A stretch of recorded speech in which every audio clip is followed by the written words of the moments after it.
What's up, outdoorsman? Greg here, and today I'm showing you how to build a DIY duck blind.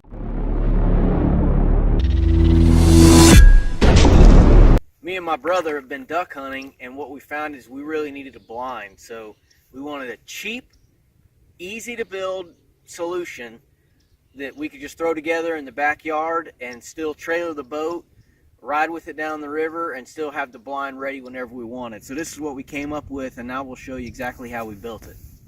We're using a standard 14-foot aluminum john boat. Nothing special, just your average run-of-the-mill john boat.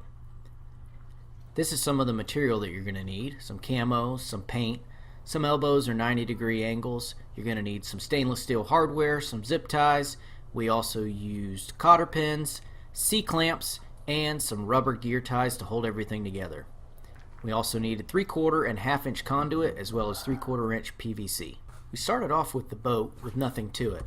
Next we added 3/4 inch conduit with C-clamps connected together. Next we added our side support pieces, one for the front and one for the rear. Finally we put in cotter pins at the joints exactly where we wanted it to stand up. The first thing we did was drill holes in our C-clamps so we could attach that to our bases. Next we added holes into the side support pieces so we could have it exactly where we wanted it.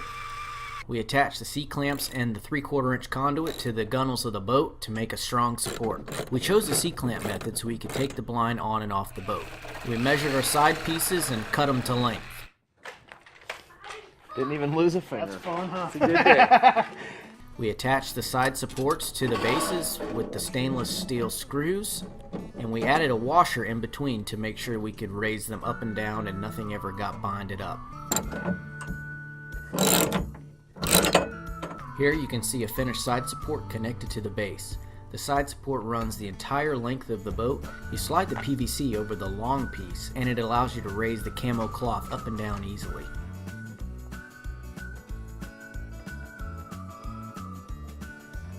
We found we needed to add some fiber fix to the joints to make sure they stayed strong. Adjusting the levels was just trial and error, no real science here.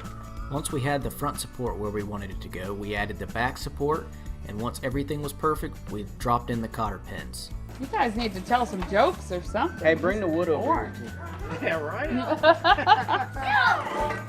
I'm not a YouTuber. You don't have jokes? No, I'm not even funny. So at this point in the construction, we're going to go ahead and punch make a little dot so the drill bit doesn't skip. He's just the commentator. He's narrating it. We don't know who that is. Who is that guy? We attached the camo to the PVC with zip ties, and you can see just how easy it makes it to roll and unroll the camo. We used some paracord and a cam lock buckle in order to give the structure some extra support. This isn't necessary, but it may help. We used extra pieces of camo cloth to drape over the sides.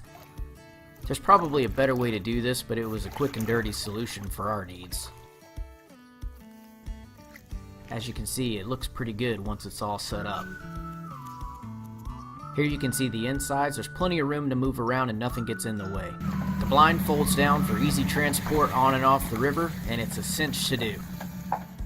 Thanks for watching. Don't forget to share this video and subscribe to the channel. See you next time.